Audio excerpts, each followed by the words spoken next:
The men were the monopolized dealers of money. What's supposed to happen is that woman is supposed to be that man's monopolized sex dealer. He's not supposed to get sex from any other place on the planet. And she's not supposed to get money from any other place on the planet. Women have basically used sexual relationships to secure resources from men. If you just give the resources to women directly, they cut out the middleman. For every 5% permanent increase in income that you give to a man, he is 1% more likely to reproduce. She's 4% less likely to have children. When you give men money, you get babies. When you give women money, you don't get babies. We live in a stage where sex precedes commitment. Everything starts as a one-night stand. We want a mistress who's exciting and passionate, but we want a wife who's stable and reliable. Those two things are not the same thing. They're not even close to the same thing. There are 5 conversations that people should have because these correspond to the 5 main reasons people get divorced.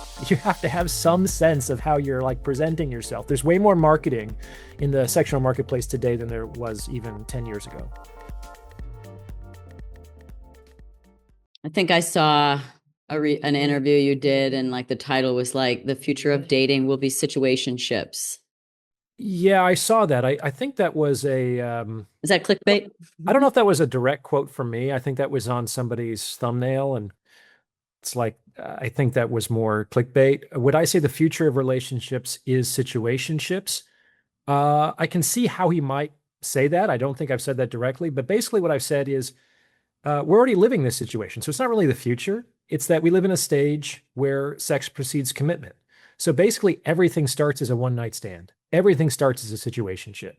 And if you're to date in this culture and you show up to a first date like it's a job interview and say, hey, I want to date intentionally. How do you stand on babies? I'm ready to get married. You're probably going to terrify the man or the woman sitting across from you. Yeah.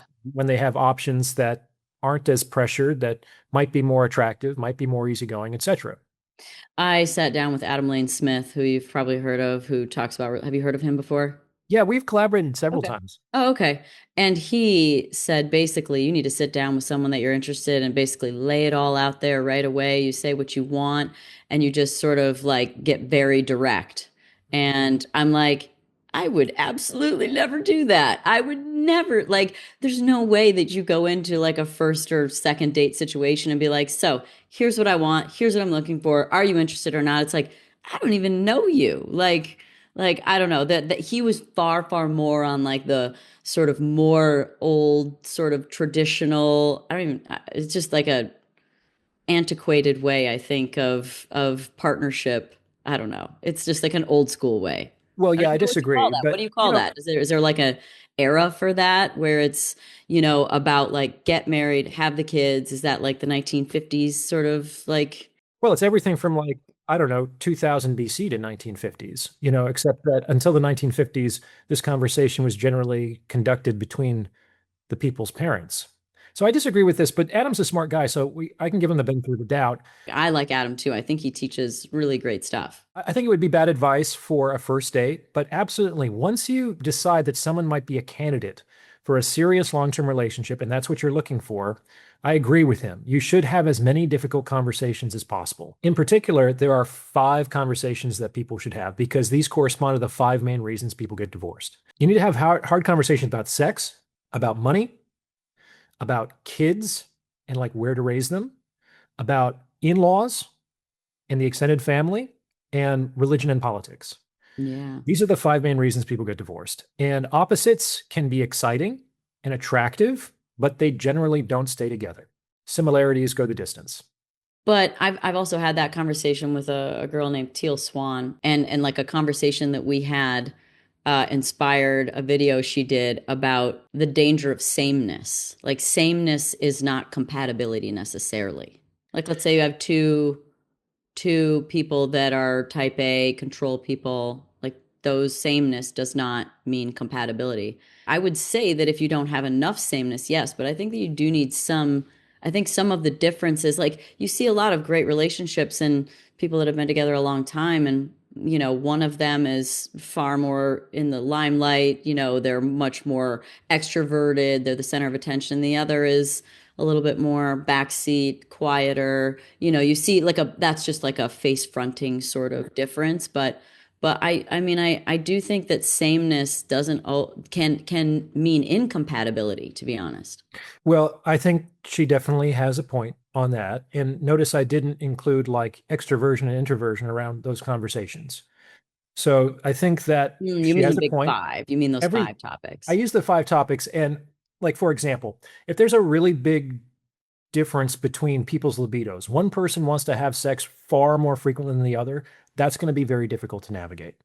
If one person thinks that money is for security and doesn't want to spend it, and another person thinks money is for freedom and you only get that freedom in the actualization of that money, they're going to be fighting over every dollar spent. It's possible for two adults to respect and tolerate different religious or political views, but as soon as a child shows up, what happens? Are you going to send that kid to the Catholic school or to the progressive public school? Because he can't go to both places, right? And people have children not just or even primarily to perpetuate their genetic legacy. They want to perpetuate their mimetic legacy. They want to feel like something of their values and their self lives on in the next generation. And so these issues become non insignificant once you have to make mutually exclusive decisions about the direction of children's lives. Hmm. So what Teal Swan might be getting at, I don't know, I haven't followed her content, but I've heard of her, is yes, too much sameness can be a problem, but that's probably less of a problem than too much difference, one. And two, what we do want is complementarity. And that's generally in skill sets. Like if I'm good at the outward facing stuff and you're good at the domestic inward facing stuff, how does that not work? We're both specialized in our roles, and now there's greater efficiency and effectiveness in the dischargement of our responsibilities. You dive so deep into relationships and patterns and evolutionary psychology, basically, like what is the difference between why people got married or why people have a partner 50 years ago versus now? What is the role of that intimate relationship now? Has it changed? Oh, sure. The main way that marriage has changed predates the 1950s, but it didn't really take off until the 70s and the sexual revolution was in full swing. It changed when we wanted a love marriage. Up until like the 20th century, people understood that marriage was really like a small business. It was a partnership designed to raise a family and run a household. And I, the man, am going to go out and take care of the food and the money, and you, the woman, are going to take care of the home and raise all the kids. And both of those tasks are very difficult and require full-time effort and attention, especially if you have like 8 kids, which is what people used to have, right? And you used to do manual labor to get the food out of the earth, which is what most peasant men, which is most men on the planet, have had to do, right? Most humanity has lived for most of history basically at a subsistence level. They've lived close to survival. No human being is self sufficient. We need other people. When Mm. you go into very materially poor communities like the favelas in Brazil, you see really complicated networks of support. Like you don't have anything yourself, but you know somebody who knows somebody who knows somebody who has a shovel. You know what I'm saying? And Mm. so we're going Yeah, to work yeah. through those connections to get the shovel, do this, and so if you don't have a lot of stuff, you really need other people. The more we have, the less we need relationships, and we see that as GDP increases, marriage rates go down, not immediately, but eventually birth rates go down as well. So the main thing that kind of changed is that in general, throughout history, marriage has basic between men and women has basically been an exchange of resources for sexual opportunity and exclusivity. Is basically like in return for having sexual access to you and only having sexual access to you as the woman. So I know that these kids are my kids. I am going to protect and provide instrumental support. And a Sweetland deal, I'll throw in like 3 camels and a herd of cows or something like that, right? It's really transactional. Arranged marriage is extremely transactional. Even at the highest levels, it's like we're going to marry my third son to the Princess of Westphalia to guarantee the peace between this, so the trade will continue between the two nations. Like Isn't this where incest existed too, was to keep things in the family? yes, but also incest would happen in small tribes. Like the main reason why most small tribes or communities throughout human history had wars was not to accumulate territory or property. It was to secure new wives stock. Because if you didn't every once in a while, introduce new genetic material into the Oh. community, it would get inbred. Oh. And I don't know if people understood that on a genetic level. It was probably like a superstition or a taboo. Like it became kind of just a religious rule. Every 20 years, we go out and hunt for wives, Huh. right? And that's what kept those societies from getting too inbred and falling apart. The main thing that's changed since the 70s in particular with respect to love marriages, which is already a complicated thing because we want the wife and the mistress to be the same person, which is very, very difficult to do because both of those things tend to pull in different directions. We want a mistress who's exciting and passionate, but we want a wife who's stable and reliable. Those two things are not the same thing. They're not even close to the same thing, right? Mm-hmm. So at best, kind of the compromise is that they vacillate. 80% of the time you're the wife and 20% of the time you're the mistress. Or people still can and do separate those two roles. It's like they have the wife and they have the girl on the side, right? But the main thing that's kind of difficult, and this is kind of touchy about modern relationships, is if you think about it, a lot changed once women were able to have their own private property and to make money and to have jobs. Until that happened, for better or for worse, women were entirely dependent on men for their survival because they literally could not work, earn money, or own private property. And so they were dependent on their father until they were dependent on their husband. And so what that meant is that the men were the monopolized dealers of money. They were the women's ATMs. If they wanted money, they had to deal with a man. They couldn't go out and get it themselves. Now, this was kind of fair in the sense that, on the other hand, ideally, what's supposed to happen is that woman is supposed to be that man's monopolized sex dealer. He's not supposed to get sex from any other place on the planet. And she's not supposed to get money from any other place on the planet. And that was sort of like détente. That was deterrence. Like, if you fuck with my sex, I will fuck with your money, and vice versa. However, in modern relationships, it's like the woman is still expected to be the man's monopolized sex dealer, but the woman wants her own money. And that already significantly undermines the balance of power in the relationship.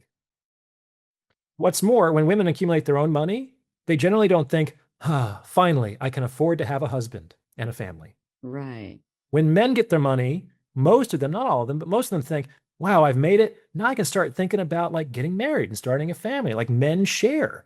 Yeah. There's this really interesting study that just came out of Denmark. And Denmark is fascinating because it's probably the most sexually egalitarian society on the planet, like in terms of like men and women and gender dynamics. And this study was really awesome because it didn't just take a small sample, it used the entire Danish population, like 1.3 million people, for 16 years. It's one of the most well-powered studies I've ever read. Basically, what the researchers found is that for every 5% permanent increase in income that you give to a man, like a raise, he is 1% more likely to reproduce relative to that baseline. Okay. You give the same permanent increase, this is not even a big increase, it's 5%. 5% permanent increase in income to a woman, she's 4% less likely to have children. When you give men money, you get babies. When you give women money, you don't get babies. And that stays constant throughout their entire lives. Giving men money is a net positive for population growth. Giving women money is a net negative for population growth. Wow. What did they have? What was the causation or the correlation, or like what was the finding within the study as to I didn't why? love the interpretation that they gave, and I'll offer another one. The interpretation is basically like, the reason for this is that when you give women more money, they get like golden handcuffs. Like, you get a raise as a career woman, and now they have a greater opportunity cost associated with leaving the workforce and starting a family. And it's still the women who are doing the majority of the childcare.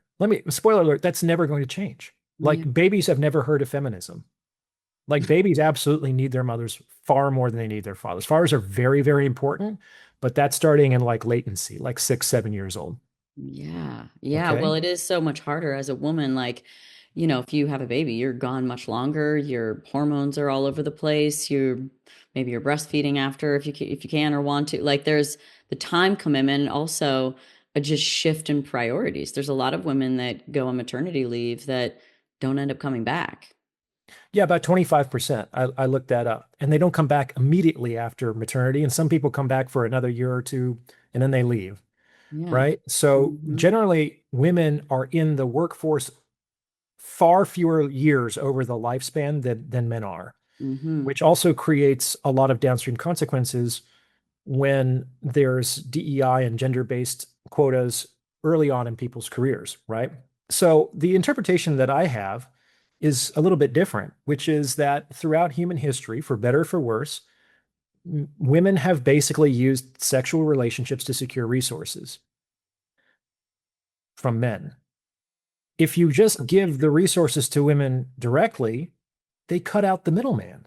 It's like totally rational. They get better margins. They don't have to deal with men's bullshit. And we are inconvenient and annoying from time to time, right? So it's like, So are we, though. yes, that's certainly true. But what I get at is when a man starts to make it, he thinks, finally, I can get married and start a family. When a woman starts to make her own money, she thinks, I don't need a man. And that's where we are.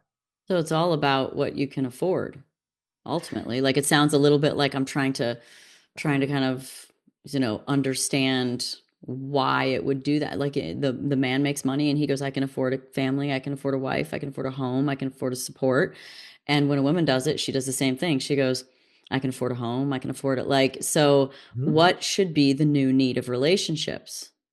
Yeah, it's interesting. And I think that's the case for two reasons. Like pretty much everything that we perceive in men and women on a population level, it's both biologically determined and culturally informed. The fact of the matter is that men and women have basically been running a eugenics program on each other for like hundreds of thousands of years. And the men who are better at accumulating resources and were willing to share those resources with women reproduced. And so those qualities tended to get like selected for over hundreds and hundreds of generations. And so I do think that there's like this genetic biological predisposition in men to protect and provide. Like it runs Yeah, really deep and it goes I counter to a agree. lot of It men's. seems primordial. It seems like essential, like biologically driven, I agree. hormonally driven, it. There's also this is also reinforced culturally in the sense of like a real man does this. A real man doesn't isn't just a cad. He doesn't just use women. He is responsible. He puts down roots. He does the right thing, etc. I mean, this is the danger I see with even just like regurgitating evolutionary psychology is that you're just bound to repeat it if you keep putting it into the system, into the field of information that people take in. They're like, oh, well, this is just the way it is. I mean, you can learn from it, sure, but you're just repeating. You're saying it out loud for people to repeat. Uh, Maybe. I mean, the biological thing is going to be very hard to change. Yeah, The yeah, I totally agree with the that. cultural thing is also going to be hard to change, but at least that will change faster on a faster timeline.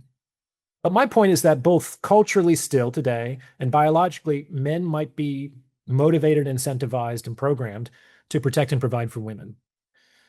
The same thing is true. Women might be like biologically encoded to receive. They might be biologically encoded to select, like men might be selecting for women who have this kind of attractiveness, who have this kind of youth and fertility, et cetera, et cetera. Like it goes both ways. But there's absolutely no culture on this planet that I'm aware of that supports women sharing their resources with men. And so what happens when women get resources? They don't fucking share. Hmm. Hmm. There's no culture to support it. And the biology might also be like, that's what I'm supposed to do. I'm the woman. I'm supposed to take. It's interesting. It's like there would be it'd be said like that women were more repressed and there was a patriarchy and there was sort of like a lack of opportunity and options and freedom or autonomy as women. But if we just look at like repression being a word that was commonly used, and you think if a woman is programmed to receive, let's say, like, and now she's somehow in this loop of like make more, do more, get like she's in some way it's a new repression, it's a different repression now. If that's your biological drive and now you're all of a sudden in some cultural pattern where it's about girl bossing and making money and standing on your own 2 feet and not needing a man and all that and all those lines, it's like interesting because if it goes against your biological nature as a woman, this is more of a prison pattern than perhaps what's natural to you. This is arguable, right? We're like we're vetting these ideas out. Well, sure, because without the man's provision, the woman has to provide for herself, which might mean, congratulations, 40 years of working a job. Like men do not want to do that. They just do it because they have no other choice. And men and women, everyone basically works until they don't have to work anymore. That's why people are working so that they can retire so they don't have to fucking work. And if they made enough money earlier, most people would put in their papers pretty quickly, right? So the fighting for the right to work never has made much sense to men. Now, the issue here that modern women need to think about is that freedom has two meanings.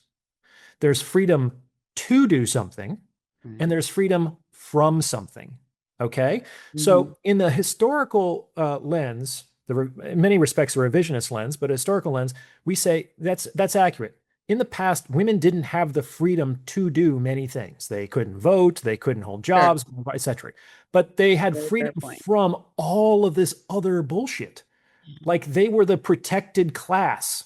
They didn't have to Save the grind. women and children first, like, Sure. Like, is there a culture that says that the higher earning woman should let the man go first? right. There's absolutely no way. So we have this selective empowerment, this selective freedoms, the selective autonomy, which is very confusing and clearly privileges one gender over the other. Freedom to do something. So you do want to be able to, I get that. So what does that say about the human condition as far as what drives us? Like what is propelling our decision making in life? Well, most people are motivated in their decision making to avoid pain. And so that's kind of what we got. In the past, the pain that women, I think, were experiencing was I can't do certain things, right? But then they are like, okay, you want that, go ahead. You want a job, you want a career, you want to support yourself, provide yourself. Guess what? You've solved one form of pain, but you may have introduced several new forms of pain into your life. And so Mhm. now it's like, how do I get away from those? Well, I don't want to go back to that. And now we're in like, Mhm. well, now we have this very strange situation where we kind of want the best of both worlds for the woman, which probably means the worst of both worlds for the men, which is probably not sustainable. Just like it can't be the worst of both worlds for the women and the best of both worlds for the men. Yeah. I think the traditional way was actually closer to another balance or a détente, which is that, yeah, the men had the freedom to do something in the world, but they didn't have any freedom from something. They didn't have freedom from hardship, from war, from suffering. It's like the women didn't have freedom to do something, but they had freedom from other things because they didn't have to work. They were the protected class. They're not paying taxes and all that jazz, right? Very interesting. So it Where should it's we not land? So where's the landing spot? well, we're figuring that out. That's part of the frustrating and exciting part of living in 2026 is that everything is changing, everything is getting destabilized, and that crisis is also an opportunity. As I talk about at the end of my book, we're in a crisis for sure. You're the new one? Not the new one. The new one's a Okay. novel. We can Yeah, talk yeah. about that later. The old one, The Value I of want to Art, ask about this. that I'm curious what resonated the most with people out of this book, but finish off with what you were about to say about writing the book and something about the end. well, right now we're in this crisis, things are falling apart. And on the one hand, you got historical folks, often religious, often Christian, or often trad cons who are like, we just need to find Jesus and go back to the way things were. And for better or for worse, I don't think that's going to happen. I don't think the genie goes back into the bottle. But then you got like the black pillars and the nihilists who are just like, everything is going to fall apart and the world is fucked. And I don't think that that's true either. So I do think that things are falling apart. Maybe there's a reason certain things are falling apart, and we don't have to preserve something that can't stand the stressors of modern life. But we also don't have to let things fall apart completely. Like we might be able to save some things and let other things fall by the wayside because they're no longer relevant or meaningful to us. Like that's the opportunity that the last generation didn't have, and maybe the next generation won't. So I think that this is a really exciting time to be alive, though certainly not without its confusion and hardships. And I love that. I love that perspective. I remember saying that back in 2020 when everything started going down. I said that many times. I still say it today. What a time to be alive. Like, what a time to be alive. You're able to make, I mean, at this point in time, you're absolutely able to make your work life and your intimate life. I mean, like the rise of polyamory and, all kinds of various different arrangements within relationships are now like I'm not going to say they're super normal, but they're definitely normal, more normalized. And, you can decide whatever your life needs to look like. I think ultimately it ends up being a question of what are we trying to accomplish? Yeah, I think relationships should serve a purpose. If they shouldn't just be like, well, that's what my parents did, or this just feels good. Like, you don't work a job without a reason, right? People who don't need money don't go to work. It serves, and you need that money because you have Not certain true. expenses. Not true. What, you really? You don't think so? Yeah. People that don't need money don't go to work. In I general, mean, I'm an example of I don't need money, but I love working. let's put it this way: they don't go to a job. Okay. Like they don't do anything they don't want to do. Yes. Yeah, that's fair. That's And you're really right. High achieving, really organized people, they fall apart without directed intentional action. I last 3 weeks and then I'm like scratching my skin off. Like I need projects to work on, but I choose my own projects and I do things in my own time, in my own way, and that keeps me sane. it's the matrix of of the freedom part. It's like to do and have to do sort of stuff. It's like you can't now you get to choose, right? Yes. And I Freedom think from, monetary restrictions, and you can do what you want. So like that's that's the beautiful. other side of it, which is that like human beings, men and women, are really bad at absolute freedom. Like freedom is actually terrifying. It's a Mm. horizon that extends featurelessly in all directions. Why? Why does freedom terrify us? When you have absolute freedom to do whatever you want, how do you, like, what criteria do you use to make any decision whatsoever? Mm. Like, if you can go in any direction, why choose any direction over any other direction? And something you talk a lot about, value. And what has value then? If you can do anything you want, like, go buy a car. It's like, I'll buy 20. Like, well, then who cares now? Like, Yeah. it also doesn't have a lot of value. You don't have any money and you go buy, a new phone and you're like, oh, thank God. So I think that's It's part of it true. too. There's It's this, like, there's nothing you're driving towards. There's like, the human condition is to sort of reach for more, like, yes, that could be part of its problem. Like, I do think that we can learn to become content. That's a skill or a discipline that we can develop and probably should develop. But you're absolutely right. It's like we often bitch about our circumstances. Like, if only I had enough money, if only I had a pretty nice wife, or I had better friends, or whatever, then I'd be happy. There's this old Twilight Zone episode about a guy who's kind of a crook. He likes to gamble. He likes to smoke and drink, and he dies. And he shows up in the afterlife. And there he goes to the casino and he wins every pull of the slot.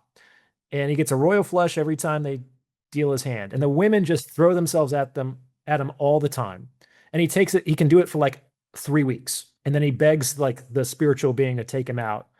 And he says, you can't. Well, this is hell. Hell could be getting everything that you want. and if hell is getting everything you want, what does that say about us as humans and what makes us happy?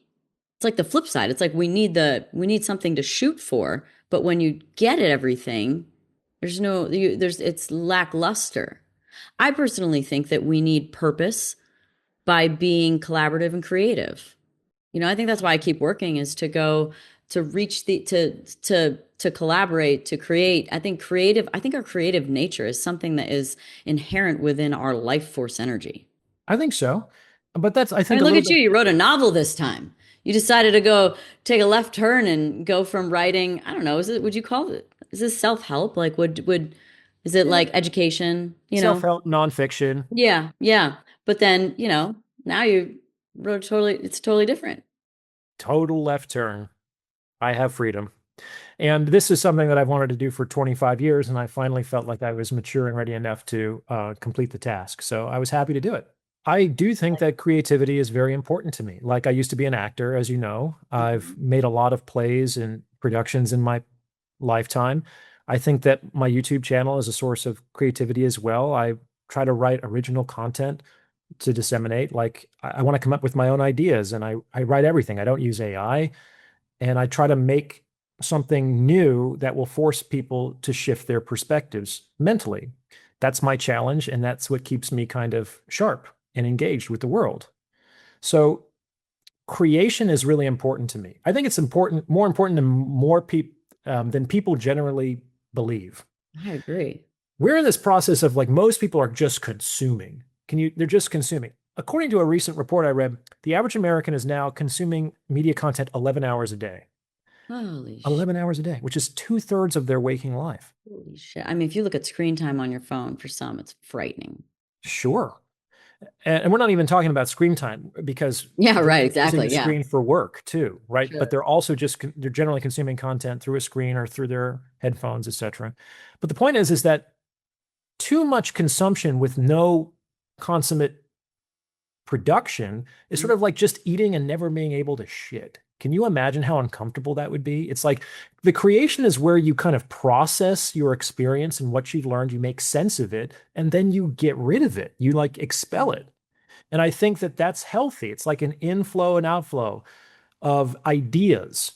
Like you take things in, your own experience and the thoughts of others, you Hmm. integrate and process them, and then you shit it back out in some Mm. sort of content that might be useful to you and hopefully to other people. I was thinking about something that Charlie Kirk said when I interviewed him, um, probably a couple of 2 years ago, and we were talking about colleges and we were talking about universities and how that the institution, it's called, I think he called it deconstruction, where they basically take ideas and they break it apart, but they don't put them back together again. When you look at colleges and universities, it's extremely left, it's extremely liberal. It's like they don't create, right? They're not even making kids. And They what's tear interesting it is apart. I was just having a debate with a woman yesterday, and she got to the point where like she was arguing that women are inherently valuable.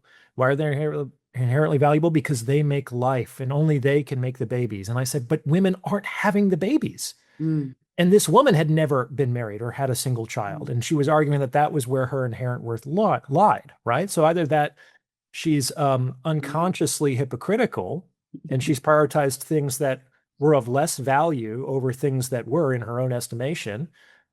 I mean, we have a kind of a more serious issue at hand, right? So it's like it if that truly is the source of women's value, according to women, like that's the argument that they are the prize because they can do this.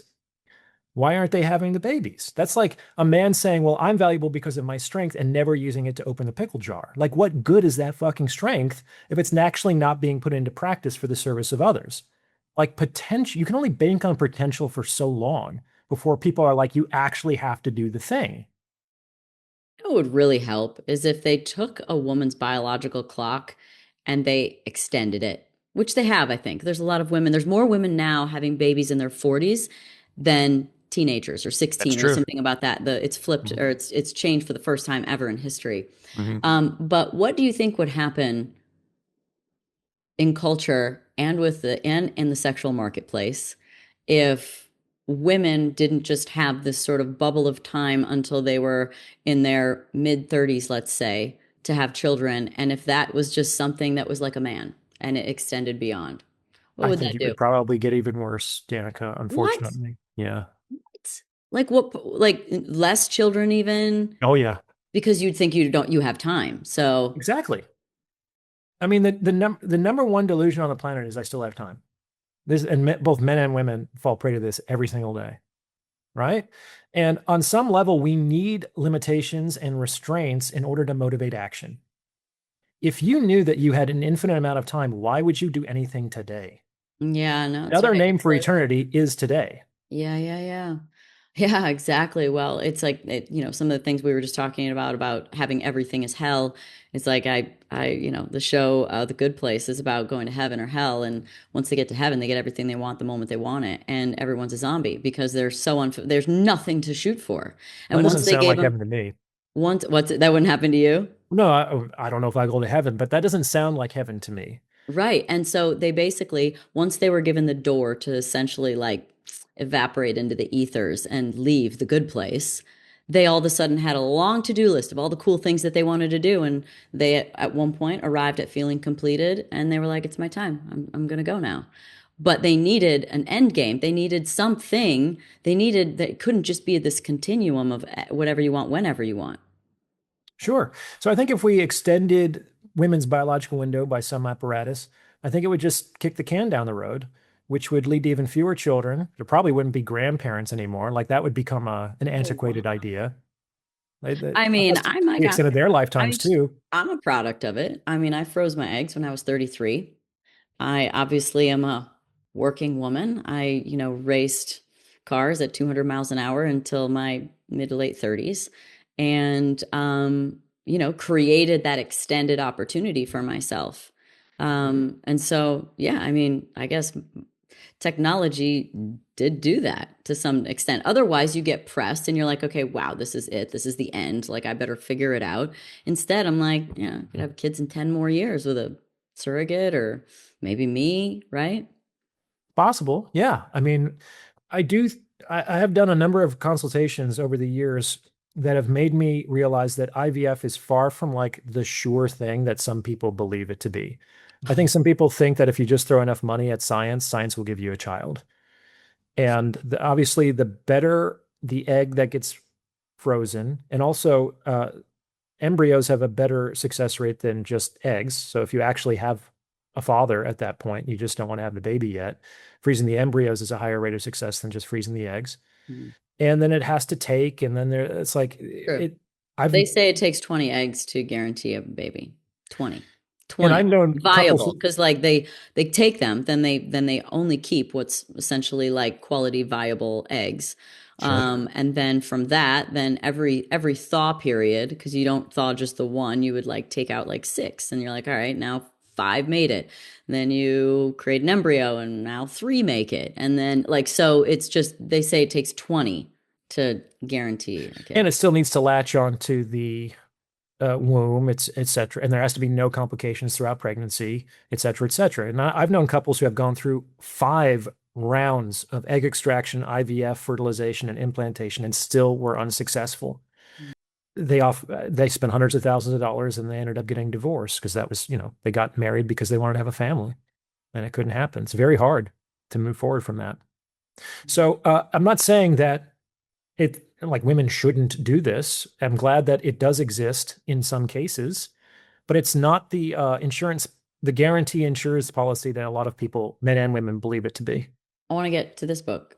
So what is the lesson in this book and writing a story? Is this still, would you still call it like a self-help, like Brooke Oh book, no, like educate? No, just entertainment, joy. Is there a lesson? it's not a very happy book. I don't know if you read it then. There's definitely a Only lesson. a little bit at the very beginning. It's about the final 10 weeks in the life of painter Vincent van Gogh, told from different perspectives, told from his brother Theo's perspective, who was his caregiver, told from his friend and physician's perspective, Paul Gachet, and from Vincent himself as he's dying. So this is something that I've been interested in from a very long time. I was kind of a depressed and tortured young man, and Van Gogh's story really resonated with me. I wrote a play about this in college as my like thesis project in undergrad. And I think I had to wait. I tried to write it in my 20s. I tried to write it in my 30s, and I had to wait until my 40s until I think I had enough life experience and maturity to give the story justice. Hmm. So to me, I mean, I love relationships. I'm going to continue to talk about relationships. I'll probably write another book, do it on my YouTube channel. But there's also Hmm. more important things in life than women, and dating and getting laid and things like that. So I Like what? wanted, I think the highest callings in life is basically like, what am I here to do? What am I here on this planet to accomplish? What's the point of my life? No one can tell anyone else what that is. No one can even really be entirely sure of that for him or herself. We're all kind of stumbling along and we don't know how much time we have left. So, what I probably assigned in your book, because that's what I've been doing, is the time to live is now. So, if there's one message from this book and the story of Van Gogh's life, is that the time to live is now. Like, don't think that you have all of this time and that you're going to have time to actually live life in the future once you have enough money, once you get married, once you do this, that, or the other. The time to live is now. And when we start to unabashedly and intensely live life, we also come alive. I think that's another great lesson from this book is that as Vincent is dying, I mean, he shot himself, so it really took him 2 days to die, but he was dying in the weeks leading up to that through his drinking, through his psychotic episodes. He was really falling off the rails, but he was also coming more alive at the same time. And that's something that I saw over and over again when I worked with cancer patients for several years, is that when people first learn about their terminal diagnosis, it's like a blow to the fucking gut, and all the wind comes out of them. They panic. There's terror. There's bargaining. Like they go through all of these emotions, generally in succession. And then ideally, hopefully, they arrive at some measure of acceptance. And then once they get there, they get busy living. Like as soon as they realize that they may only have 6 months left and there's nothing they can do about it, they're not going to spend those 6 months complaining and pitying themselves and being worried about and upset about the traffic jam. It's like Irvin Yalom said that cancer cures neurosis. When you finally deal with a real existential problem, you drop all the bullshit, stupid, petty problems that you might have been preoccupied for fucking decades, right? And you get to what's truly important. You let everything else go and you live, because what's the worst that could happen? That's the only thing that's guaranteed to happen, right? That's what makes life safe. If I were to live as if I was actually going to die tomorrow, what might that look Or like? even Maybe next year, let's say. well, You know? okay, so there is different timelines, right? Right. If I thought I was going to die tomorrow, it might be something really manic, or I might be so overwhelmed that I'm just frozen in inertia. Yeah, let's give it a healthy breath of a year. A year. I mean, I think that's a good thought experiment for people to have. When I worked with those patients, Oh, wow. Every year. That's what you should do every year. That's the New Year's tradition. Every year you write down, what would I do if I died like this time next year? I What don't would see I how that want to could hurt. make sure I did this year? Yeah, Screw a bucket list for life. Like make it every year. and it's not necessarily what Actually would I do it. do. Like I want to do a hot air balloon ride in Cappadocia. I want to. That does sound fun. It does sound fun, but like ultimately, um, the things of our life, like the things that we remember the most, are generally not those vacations. They're emotionally powerful moments with people who matter Totally. to us. I was going to say it's feelings, it's not things you do. Well, that's why people pay all those money, because they actually want to feel something. And the richer they get and the more they have these experiences, the more they have to pay and the more extreme they have to get to feel anything. Oh yeah, because you're desensitized for sure. Like you know, the jet's not that big of a deal. You know, it's like, Now, but what if how have the you handled that? helicopter met me at the jet and then, you know? Well, how have you handled that, Danica? Because like you said, you used to race cars 200 miles an hour. Mm-hmm. How, Mm-hmm. how do you get your jollies these days? I mean, I always like to do things that just stretch me, that make me feel a little out of my element. You know, like a little, like that little bit of fear and excitement of like curiosity, something that you're curious about, but also like I'm like a fish out of water, but I'll figure it out. And it's like in that discomfort, I come alive. So you've And I, shifted a little bit. So it's not about like chasing adrenaline. well, in the car, there was discomfort all the time. All Sure. the time. That was the name of Sure. the game. And I thought I hated it because it's like that's what you're going towards discomfort all the time. It's like, how fast can I go before I crash? And I realized that that's actually when I come alive. So, you know, even just doing the podcast when I started doing it, you know, 6 years ago or 7 years ago, you know, and still to today, I still like I worked on what the heck I was gonna. I've talked to you before. I know you. Like I know what you do and what you're all about. But like I still research and like everyone I do that because I want to make sure I'm prepared. I want to make sure I don't waste your time. I want to have interesting conversations and talk about new things. So that's always something that can continuously stimulate me because I'm always feeling like I'm just a little out of my element. I'm not. If I was talking to a race car driver, I probably wouldn't need that much preparation. But like I'm always talking to someone different. But you know, politics was a new realm for me. I don't know anything about, I mean, I didn't know anything about politics A lot until, of danger as soon as you step into that cage. yeah, I know. I'm sure I'm on some kind of list now for my phone, you know, like the Mhm. amount of people that I know and the places that I go now. But, or public speaking, you know, in various different capacities, whether it was speaking at a Trump rally or whether it's going and doing public speaking engagements on my own. And then also, I would say I've shifted more into creating. That wasn't something that I did so much while I was racing. I did a little bit, but I just have ideas for companies and things I want to do.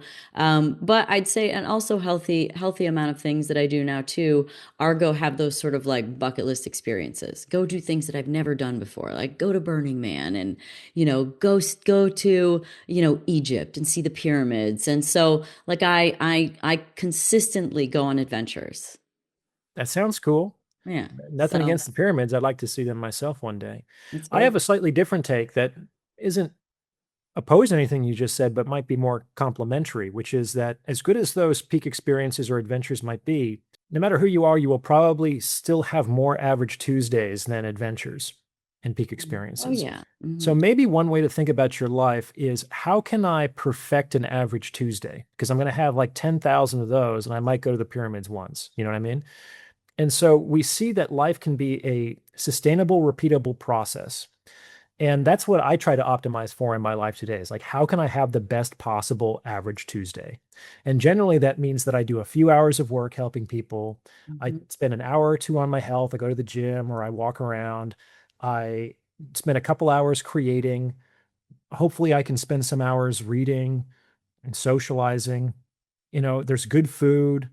It's all kind of like chill and Mhm. relaxed. It's like I could live that day 10,000 times and feel very fortunate, right? Mhm. If we think Mhm. that what I really want to do is this one event that's somehow in the future, that actually can be very helpful to people. One thing Yeah. that we were talking about human nature and happiness is that I think people are happier looking forward to something they don't yet have than enjoying the thing that they once hoped for. Yeah, oh, that I 100% agree. I mean, the anticipatory excitement of somewhere you're about to go or something you're about to do or something you're about to see. And I would in fact say that it's it's either that is more exciting than the thing that you do. Because even when you look back at things you do, they actually almost seem more interesting sometimes than when you're actually in it. Do you ever have Sure. that? Where you're Yeah. like, you look at a memory, look at a photo, you're like, oh yeah, and then you remember like the day, and you're like, oh yeah, I just kind of sat around, and then we had coffee, and then oh yeah, but then there's this picture of you standing next to this cool sculpture, and you're like, that was amazing. Well, it's also hard for a lot of people to be present. And so when they're actually on the vacation or the adventure, they're thinking about their next adventure or they're thinking about the argument they had last week or something or other. And Yeah. sometimes people do things so that they can have done them. They don't actually enjoy the process of doing them. Sometimes they do, sometimes they don't, but they want to then be able to have the memory Hmm. either for themselves or to be able to tell other people that they did that. So not knocking it, that's just what people do. But sometimes people can have all kinds of adventurous, exciting, interesting adventures and things going on in their life, but because they're not present, they're just kind of waiting for them to have happened so that then they can enjoy the memory, which is fine. It's fine to enjoy memories, but why not get a double action on that one? Why not enjoy it while it's happening and be present, and then Mhm. be able to look back when the time presents itself? So maybe it's a little bit about changing your state. Because if you're thinking like you go see the pyramids in Egypt or you go on this amazing, concert that you've been dying to see or something like that, which presumably is stimulating, it's interesting, it's different, it's something you've been wanting to do. And it can't hold a candle to that Tuesday that you like watched your daughter walk for the first time or something like that, right? Like, Probably, yeah. or had so it's about changing your state of being, right? To be able to enjoy the simpler things. How do we change our state so that we can achieve some level of bliss or joy or contentment, which content always seems a little dangerous to me, but like how do you get to that state so that you can enjoy your Tuesday? I think contentment is one of the best states that we can strive for. Do you think that contentment is the same thing as like complacency? Is Yeah, that one? maybe I'm confusing the definitions a little bit. It's hard to do. I made an episode about this where I basically describe contentment as the art of being fully half full. That sounds kind of paradoxical, Okay. but like a Yes. half full Yeah. glass is fully half full. Yeah. You understand? Yeah. That's what contentment is. It doesn't mean that you have everything. It's that you accept that what you have is enough in and of itself. And that's not incompatible with striving for more or striving in a goal oriented direction. And it's actually kind of fun. I mean, I've done so many consultations with very successful people, and they talk about, man, I just feel lost in life. I'm kind of burnt out. I've lost my sense of purpose. I can afford everything. I can do anything I want. And I say, well, when are you most happy? Well, it's going to sound really weird, but I miss the days when I was 25 and I was living in that crummy studio apartment and I had this dream and I was grinding and I had all this life and this brightness about the future. And I didn't have anything. I could barely afford rent, but it's like the world was my oyster nonetheless because I was like free. The reason why getting what we want is hell is because we have inappropriate expectations about the satisfaction of our desire.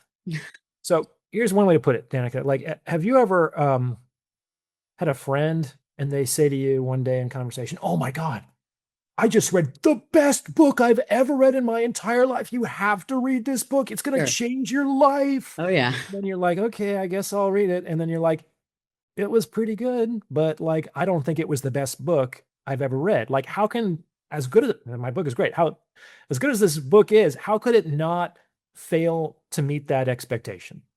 Right? So if you actually want people to read a book, you can be like, "Hey, I don't know if you care about it, but I liked it. Maybe you'd like it too." Like, you actually kind of want to undersell it to Well, this actually is get them kind to of what I read was it. thinking about, like the concert or the pyramids or whatever, that I like lost my train of thought. Is that buildup doesn't compare, right? That's It's right. like almost why it's like it's sometimes the most exciting things you've ever done or the coolest thing or like the night that turns into like the best rager of a night. Yeah. You didn't see it coming as Mhm. opposed to the birthday with the plan and the people and like you expect it to be a blast, but it's the low-key Thursday that turned into, oh my God, that was a blast. How did that happen, you know? Yeah. 10 And years later, 20 years later, we're still talking about that epic night out that no one had like an agenda for, that just unfolded in its yeah, own yeah, direction. and it wasn't the environment. It was the shitty Irish bar, or whatever the old stories usually are.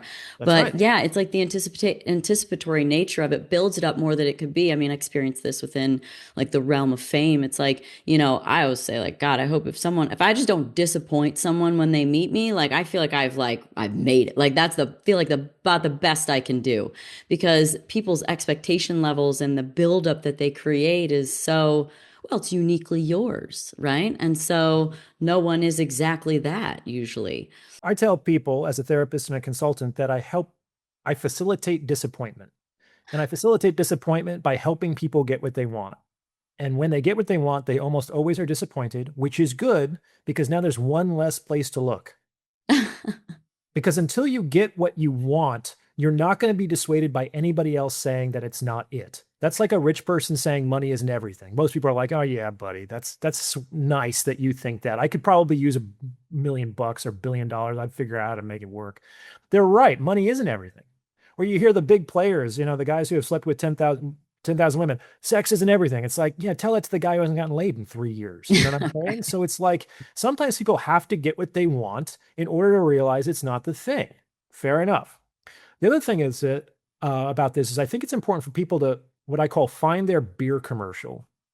So when I was younger, I thought that basically my definition of happiness would be like playing beach volleyball with a couple of Coronas and a few beautiful women on a chill Mexican beach. Like that's as good as it got. That's the idea of paradise. And that wasn't mine. That was just an idea that was implanted in me by marketing, right? The Sure. issue is that I since learned that I could basically chill on a beach for about 2 days before I start going crazy. Like it is not my heaven. It is not my Right. paradise. Right. My my beer commercial is like being in some dusty, forgotten izakaya somewhere in Japan. I don't speak the language. I'm getting drunk on cheap sake and reading continental philosophy, and everyone else is leaving me alone. Like, I think I could do that indefinitely. Oh That my sounds amazing. 10 years ago, my beer commercial was struggling with a 60-pound pack down the Pacific Crest Trail or climbing a mountain in the rain by myself. You know God. what I'm saying? It's like that was my idea of joy. That was my idea of heaven. How do you discover your beer commercial? I think you have to do trial and error. The first thing you have to do for most people is be disappointed in the beer commercial. Like whatever idea of heaven you have in your mind was probably put there by your culture. Mm. which means that it's not going to work for you to the extent that you're not a conventional person. For some conventional people, absolutely drinking beer on a beach with some hot ladies doesn't get better than that. Fine with me. I'm not saying that one is not better than the other. You have to find the commercial that works for you, right? Right, So right. either try your best to get it, and if it works, great, you did it. So you're Keep it saying up. that first part where you're like, everybody, when people get what they want, they realize it's not really what they want. So you're saying Mhm. don't fix that. Do that. Actually Do do that that. and see if it actually works. For some people, especially conventional people, it will work. Fan fucking tastic. For a lot of people, it's going to be like, no, this isn't it. Great. Now I don't have to spend 40 years hoping that when I finally retire, I can do this. It's like the whole point about getting what you want, you kind of want to do that quickly so that you can be disappointed faster. Because the real tragedy is not being disappointed. The real tragedy is waiting for 40 years and then being disappointed, Yeah. right? So, like, figure that out is wrong first. And then it's like, oh shit, well, I don't know what my beer commercial is. No one's going to tell you. They might suggest some things. You're willing to try it out. If you don't really know what to do in life for a while, it might be best to treat life like a buffet in a foreign country where you don't recognize any of the food. So, what would you do? You'd probably go around and take a little bit of everything, and you'd Mm. have to make a taste of it. You have to test it out. You have to put it inside of you. And then once you do that, it's actually really easy to know what to go back for seconds for. It's not like a theoretical thing. There's not a lot of analysis.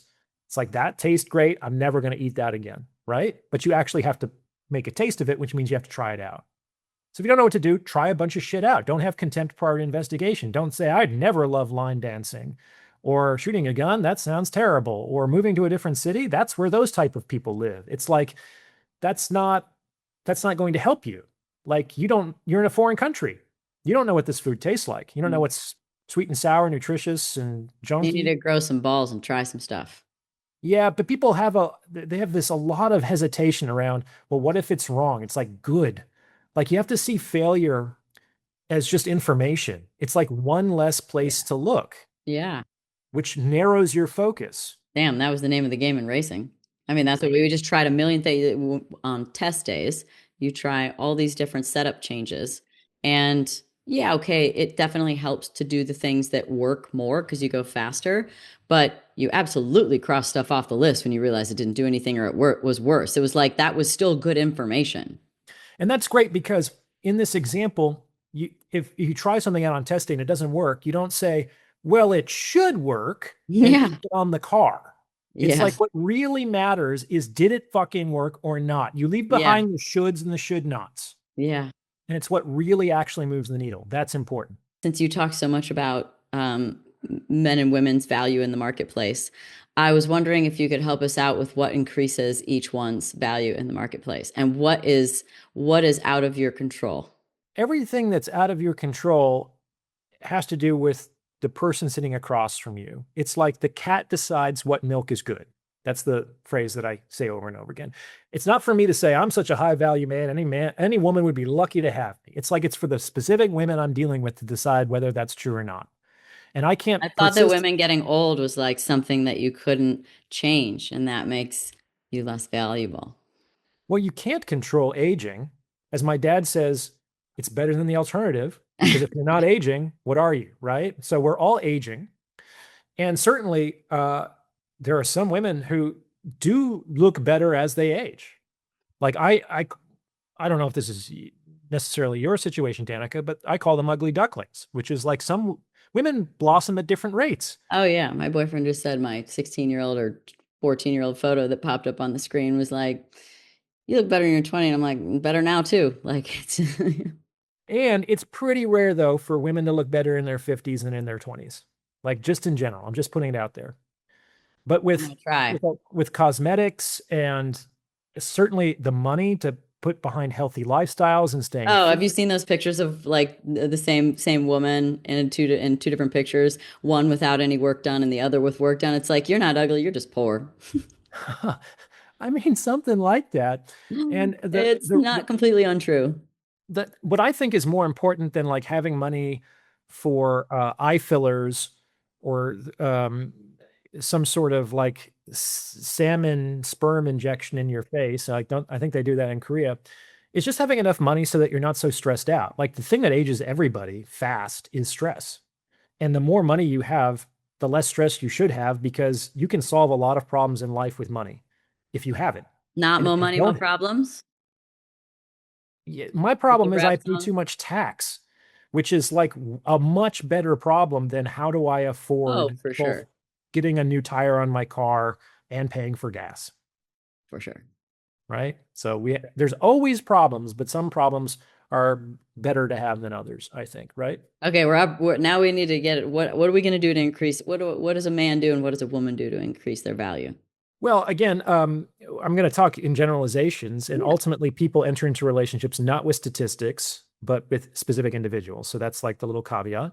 But in general, men become more attractive in women's eyes when they are physically fit. Like the best thing a guy can do is get as close to 15% body fat as possible. He doesn't have to have a six pack, but he should be lean.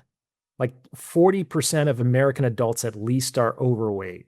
Mm. That's just really high, right? So we don't need this much food. It's causing all these kinds of health problems in our society, and we're not looking good. You can learn how to dress better. A lot of guys, if they're not gay, don't have any kind of sense of style.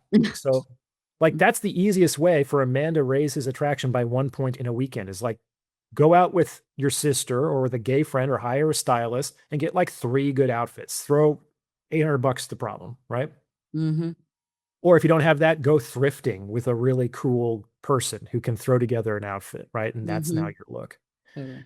Um, I think that it's generally better for a man to be established in life. Like, if you can't be high status, then at least you have to be on a trajectory towards that. That's why women will still marry and get engaged to men in law school and medical school. Like they have a plan.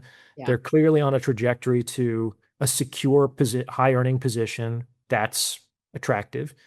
We also have to, though, say that what women look for in a short term relationship isn't always exactly what they look for in a long term relationship. The money and the status might not be important for a short term relationship. Sure. I mean, I'm thinking about that crazy hot matrix videos. Those are great. That's such an old one. Have you seen that? Yeah, yeah, but those are for women. What I'm saying is I know, that, but there's another one for the men too. It's just much oh, is simpler. it? But it's basically just money.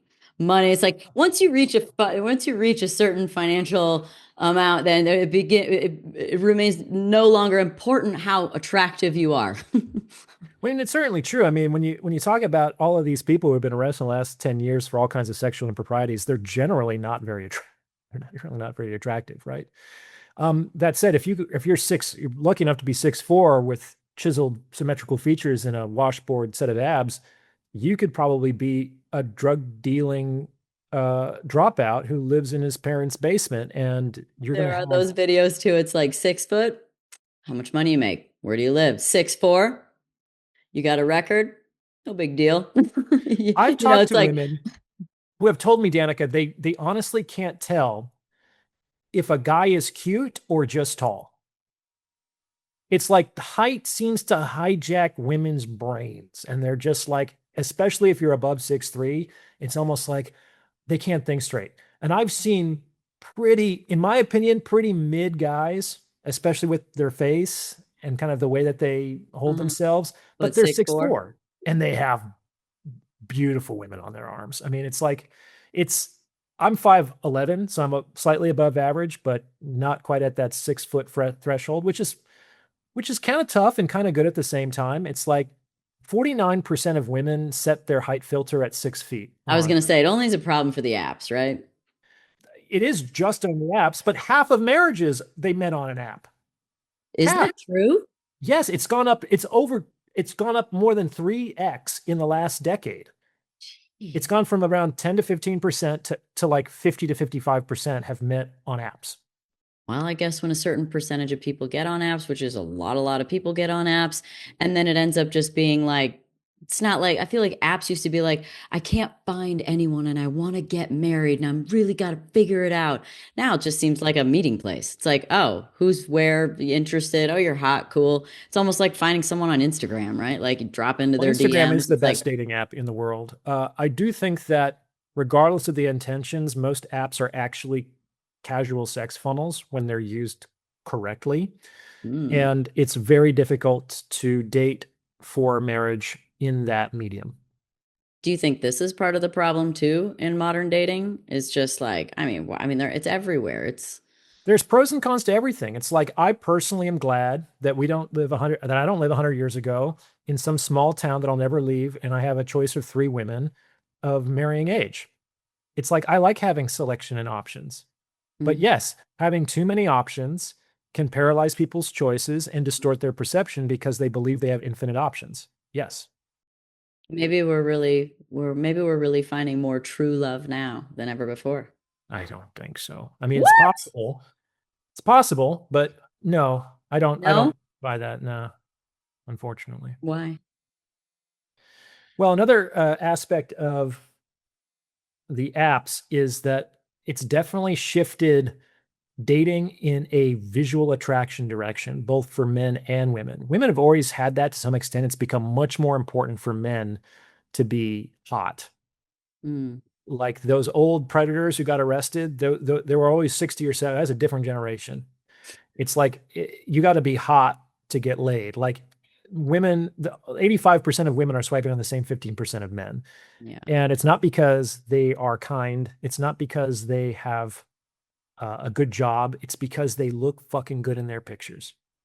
So that's also something that guys can do is that if you are on a dating app, you can absolutely get better pictures. Ditch the one where you're holding a fish that you took with your friend's camera with the sun, you're backlit. It's like you have to have some sense of how you're like presenting yourself. There's way more marketing in the sexual marketplace today than there was even 10 years ago. Mm, And marketing can be good. It's sort of like that's kind of how advertisement became legal in the United States is that the marketers basically said, I'm giving a public service. Like I have this product or this service that could actually help people. And if people don't know about it, they're going to suffer and miss out. So I mm, have to have the ability and the freedom to advertise my product because how else are people going to solve their problems and improve their lives, right? And there's some truth to that. Like a lot of people just have a marketing problem. And it's very hard for some people to think of themselves as a product, as a commodity, but it mm-hmm, is generally useful to see yourself as somebody else might see you when they're flipping through 100 different profiles. mm. Like, are you going to stand out? How do you see yourself in another person's eyes? It's harder for people to listen to their own recording. You Why know what I mean? wouldn't someone try and look their best though? Like, what is the psychology behind that? There are plenty of people, even girls too, where they just like the whole like kind of don't give a shit, like don't even try, no makeup, like pajamas at the airport. It's like why don't people try? What is that? Why That wouldn't you happens. I think there's two things. With men, it's generally ignorance. I think they generally, really just yes. lack of awareness, lack of knowledge? Yep. They don't think that that shit is important. That's accessorizing. Those are the details. A lot of men are like we're focused on other things entirely for a lot of Mm. us. We don't naturally have a lot of style. I Style mean, is feminine I would because be kind of turned off by a guy that was like really like into himself and photos and selfies and I almost think it's worse when they're like super lean and ripped.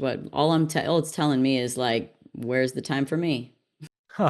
well, I mean, that might be true for you, and I'm sure that's true for other women as well. However, the dandy, as Robert Greene defines that seduction type, is a historical and an enduring seducer. And I know some guys who definitely pull that off. And the thing is that even if 99% of women think that that is narcissistic or a turnoff or uninteresting, there's going to be 1% of women who are really fucking into it. And 1% of women is more women than even the biggest Casanova can deal with in his lifetime. And so that's also something that people should think about. It's better for a man to be 1% of women's, I'm sorry, it's better for men to be 0.0001% of women's top choice than to be every other woman's second choice. Okay. So it's a lot of guys are kind of cautious about making a statement. I don't want to, if I put myself out there in any kind of a real way, some women are going to see that that's icky. That's creepy. I don't like that. It's like fucking good. Yeah, yeah, Like those were yeah, never yeah, your yeah. You customers can't be anyway. everything for everybody. Just be yourself. You're right, right, right, right. I agree. It's like if It's, you try to make clothes for every single person, it's like All right. But if you make clothes for someone that's like 5 foot, she's really tiny and it fits and it does not too long, you don't have to hem it. It's like every girl that's 5 foot is going to buy those clothes. To not try to be everything to everyone, to kind of make a statement, lean into it a little bit, and get better pictures. I think a lot of guys just do not understand style. I think style is more feminine because you have to have like a house that's built and can withstand the elements before you start to decorate it. And we're more about building the house. Women are more about the decoration, for better or for Yeah, worse. yeah, that's fair. Women, at least where I live in the Bay Area, it's not so much that they have just stopped putting in the effort. It's actually that they no longer want to dress for the male gaze. And a lot of women have now, Is that how, like a liberal mentality? oh, way liberal and progressive. You know, it's where you get the piercings and the tattoos and the haircuts and the dyes. That Right. whenever a woman starts to perform anything that's traditionally Mm, feminine, okay. other women fucking dogpile on her and say, Yeah. "You're just trying to be pick me and performing for the men," and they're betraying the cause. You know what I'm saying? Versus, but it actually might help them to get a man and to get a relationship, get married if that's what they want. But what women have increasingly done, especially in certain sectors of society, is they've prioritized the approval of their fellow woman over the Totally. attraction of the men that they might want to relate to. Yeah, could And be. this is often very subtle because sometimes women don't give good advice to other women. Oh, that's mean. You can't have those friends. Sometimes the women don't even know that they're doing it, though. That's the issue. Oh, you think they're like subconsciously trying to sort Yes. of like turn them down a little bit? There's been a number of really interesting studies about this. Here's one that I think most clearly illustrates it. So the study is basically that women are advising another woman on how much hair she should get taken off at her next haircut. And we know that long hair is generally associated with more traditional femininity, and men generally like long hair on a woman. Hmm. What the researchers found is that the more attractive the woman getting the haircut was perceived by the other women, the more they told her she should take hair off. Like because they saw her as their superior intrasexual competition. Is this And conscious or is this a subconscious thing? this is subconscious. I mean, some women might do it maliciously and intentionally in a cruel intentions kind of a way, but I think the researchers suggested that this is just sort of like a really deep unconscious competition mechanism for their own survival and the perpetuation of their genes. And they don't say, and they phrase it so well that some women fall for it. It's like, you would look amazing with a pixie cut. I wish that I had your courage to be able to pull that off. You look like a bad bitch. And it's like, some women are like, oh Mm, yeah, I mean, I yeah. did it. And they'll chop off their hair, for instance. And that's just one small example of this. Sure, I can think it even though, like, let's say since those other women, let's in this example, are less attractive, they kind of we don't see things as they are as we see them as we are. And so maybe they think that how they look is fine. And so maybe their hair is shorter. They tell, yeah, no, it'd be so cute if you did that. It's kind of like, I think to myself, like a woman getting ready and like, let's say there's a version of her that's like super cool and chic, but then there's another one that's like really sexualized and boobs out and like, and it's kind of like, I would never be that boobs out. So like, I'm going to tell you to do the chic, feminine look that's more subdued. Like, but trust me, you're going to get more looks with the other look. I just think it's a little tacky. Sure. And, different strokes for different folks. I can understand why it would be icky to be sexualized. Now, if a woman is, putting her boobs out there and is dressing a certain way, I would say that she's intentionally trying to be sexualized, but it doesn't feel good to be sexualized against your will when you don't want to be sexualized. Yeah, I Like suppose. that feels icky. Yeah, yeah. I So as get we're it. talking about like, the way someone dresses and the clothes that they wear, like and women not trying, like a lot of times I think that's just about kind of what kind of energy you're trying to bring to the stage, right? You're trying to like when you dress up more, you can tend to feel more confident in some ways for sure when you go a little further with it and try a little harder. And you can artificially do that. But I'm curious about something that is not changeable for a man. And like witnessing it in the marketplace, which is BDE. Well, I think And it's a and it real thing. seems like a real thing. Mhm. And how handicapped are men? And is it a pretty good indicator if they're shy or not that forward, if that they are not as fortunate? I'm not sure because, like many things, the opposites tend to approximate each other. Like you can get people who are men who are really confident and cocky and don't give a fuck because of BDE, but you can also get the guys who do that because they're overcompensating for something, you Yes. know? So it's like whenever somebody revs up his Corvette, people don't usually turn around and be like, wow, check out the big dick on that guy, right? They say quite the opposite, right? But it could be that that guy was like, I'm living how I want. And if people don't fucking like it, that's how it is. And some woman is going to be sitting in my passenger seat tonight. So it's very difficult sometimes to be able to make judgments about how well a man is endowed simply from his behavior. And there's been some interesting studies about this where guys, like let's say a group of friends, like 5 or 6 male friends, they're all like covertly measured by researchers, both like flaccid and hard, and they have to order themselves from biggest to smallest, and they're really bad at it. Oh, Like it's very difficult for people to actually put themselves and other people in that order.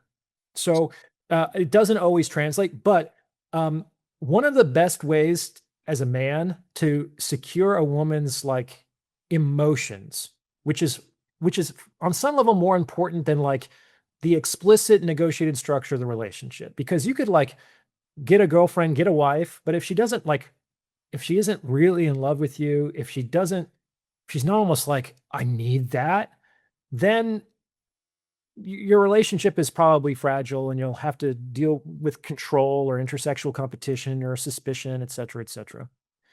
One of the best things you can do as a guy to maintain a woman's interest and loyalty is just to fuck her really well. And that's easy to do when you have a big dick, but that's not the only way to do it. yeah.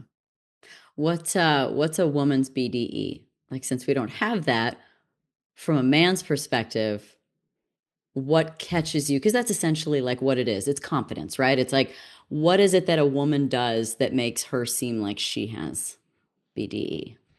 Um, I don't know because I think that a lot You of don't know, women's, you're a guy. These are like you're this is your well, wheelhouse. Like you might not want to what hear strikes this. you? Like, yeah, I know I want to hear this. Well, Especially if it's I don't controversial. really find confidence in women super attractive. Hmm. Like I think confidence is kind of a masculine trait. That's just me personally, though. Some Sure. women, some guys love confident women.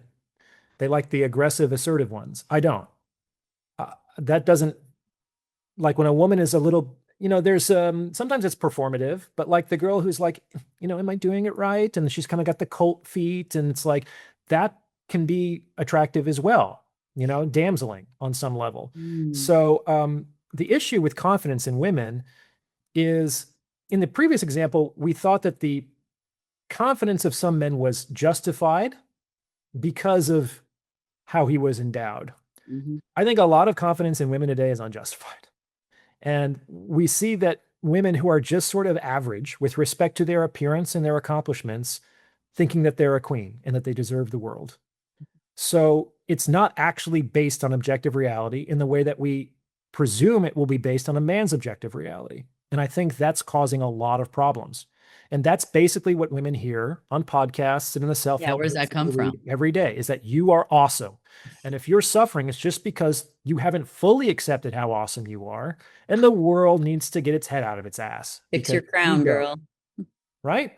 And it's like, okay, probably a little bit of that is good because we do need some confidence to be able to go and move through the world. But too much of that, you're drinking the Kool-Aid. Like, that's not true.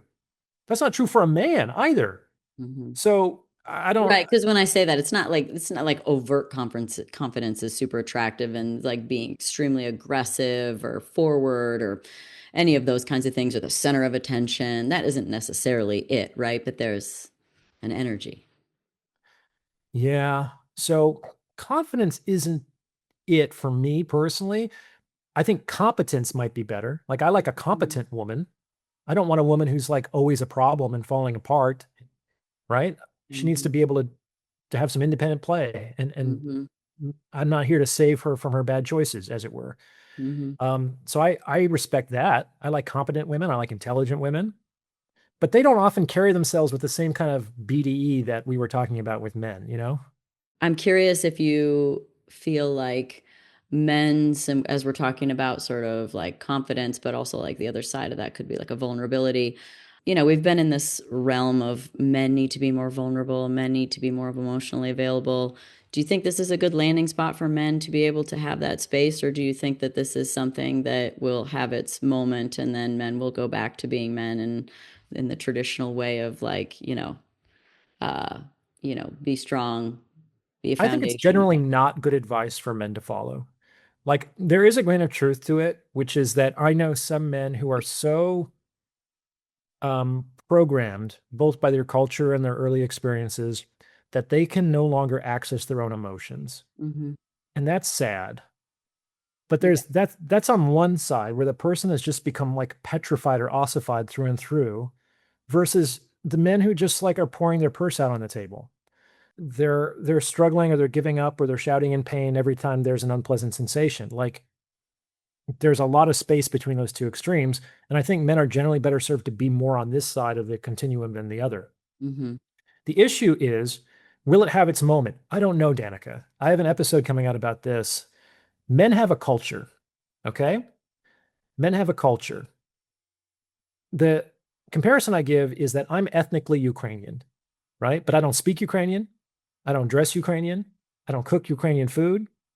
Why? Because my dad, even though he grew up speaking Ukrainian as his first language, didn't teach it to me because he was first generation. My grandparents were all fully Ukrainian. They were peasants, right? But in 3 generations, the only thing that's left in me is like my last name and like some sort of genetic phenotype. So a culture can be wiped out in 3 generations if it's not transmitted. Wow. We're at least like 2 generations into dismantling traditional masculinity. Yeah. How can a father who hasn't learned what it is to be a man teach it to his son? You can't give people things that you don't have. In another generation, masculinity could just be functionally eradicated in many parts of the world, which I don't think will be better for men, and I don't think will be better for women. There's a lot of good things that are traditionally masculine. The issue also is that so much of the public discourse, especially the therapeutic institution, has basically normalized women's way of doing things as the right way to do things, the right way to Right. feel, the Damn right way to right. communicate, the right way to relate to each other. No, no. At best, it's going to be the right thing for some women, probably not even all women, and maybe some men, but certainly not everyone. That's absurd. That's like saying all women should behave like men. That's not right. No Hmm. one's going to get behind that statement. Hmm. But it's become so mystified and normalized that we don't even think it's that way anymore. It's like we should talk about our feelings. That's a female way of solving problems.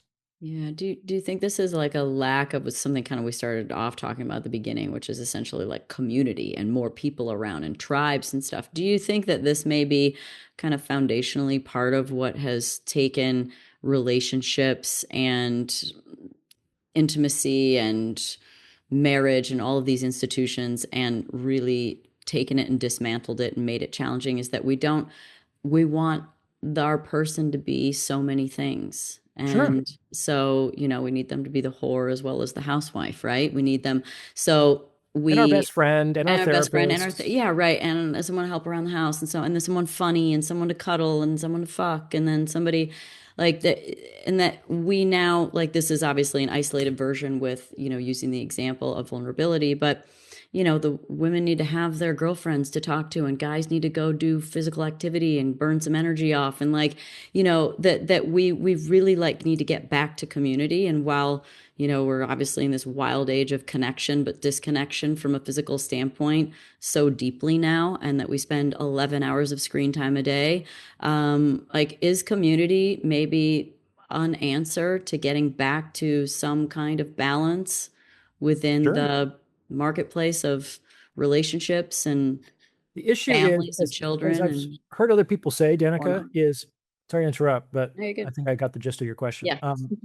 I've heard, yes, you're correct. But the issue, as I've heard some people say, is that people want the village, but they don't want to be a villager. Being a member of a community is often very inconvenient. You might have to help somebody else when you don't feel like it. You might want to get rid of that idiot, but you can't because he's part of the tribe. right? You might have to deal with people that you don't like. Versus now that I have enough money, I can just cancel this person, change the channel, don't need to relate to this person anymore. There's a lot of self-sacrifice that goes into investing in the community that Right. is a very hard barrier for people in the West and America to overcome. So that's one thing. Yes, you're absolutely right. Throughout most of human history, men and women have actually not spent a lot of time together. Throughout most days, the men were with other men, hunting and doing guy shit, and the women were with other women and the children, talking, gossiping, nursing, weaving, doing lady shit.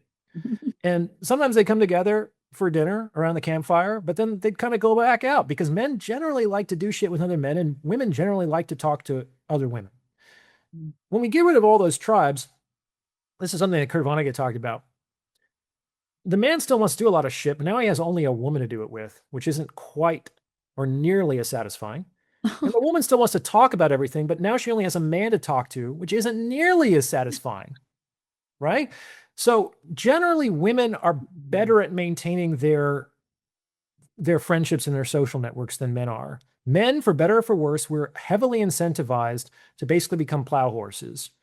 Like, do the right thing. I'll marry the woman. I'll start the family. I'll go to work. I'll make the money. I'll come home. I'll go to work. I'll come home. I'll go to work. It's not that I don't like my friends. I love my friends, but they're not like the 9th priority in my life. And so I see them once a year. According to the sociologist Robert Dunbar, men need 2 guys' nights a week in order to have just like baseline mental health. 2 a week. Like, ask an average 40-year-old man how many guys' nights he's had in the last year. I'll drink whiskey and play pool. That's fine. Yeah, I get I it. know, You I seem know. pretty It's not cool, the same. Danica, but Not the it's same. not quite the same thing as being with the boys. Oh, I I've spent tell so you. much time around men. Y'all are different. Fun, great, right? But different. Well, but there might be parts of you that resonate with that culture, and you've learned to swim with the sharks, as opposed to saying, well, I'm a woman, and now this society needs to accommodate to me, which is what so many women are doing. It's like we've heard of manifest destiny. Remember in the 19th century when America was like, we're going to march toward the Pacific and everything in between is going to be ours? Well, we're dealing with will manifest destiny. It's like women have there's no more spaces for men anymore. They've planted their flag in every single place. And it's like, we need to be here too. And it's not always because they actually want to stay. They just want to have been and say, this is for us too. This is for us too. This is for us too. And then, but they still have their own spaces. But when men try to have their own spaces collectively in the manosphere, that's problematic, right? But there's a lot of confused men because we've dismantled masculinity and they're trying their best to find a tribe. Some of them are pretending to have babies. I mean, it's getting wild out there. Or simulating like being pregnant. Wow, what's going on? What are you talking about? Yeah, I think they're like, the men that, want to be women or they're transgender. I mean, there's so many different letters. Those there's a lot of categories, but like, men. Well, I mean, there's something a lot going on out there. There is something true about this. Maybe we can end here, which is that there's men and women. That's a biological reality. And then there's masculinity and femininity. And this isn't very scientific, but it's like, I think those are like energies. I don't know how else to put it. Yeah. And I do think that both men and women have a mixture of masculinity and femininity in them. I don't think anyone is all masculine or anyone's all feminine. And that's probably for the best. Mm-hmm. And maybe part of the opportunity of the recent decades is maybe men did swing too far in one direction. And it's been useful for them to get to know parts of their own feminine nature. And maybe women have swung too far in that direction, and it's useful for them to get to know parts of their masculine nature. But maybe the pendulum has gone past that point and has swung very, very far in the other direction and needs to come back, which it generally does. I mean, that's generally what happens on long enough timelines. Well, I hope we're alive to see it. Should be fun. Danica, thanks so much for round 2. This was a lot of fun. Thank you. Good to see you again. Congrats on the new book. Thank you. Thanks, everybody, for listening to the Pretty Intense podcast today. I hope you enjoyed it. If you like what you heard today and you want to hear more, please click on the subscribe button.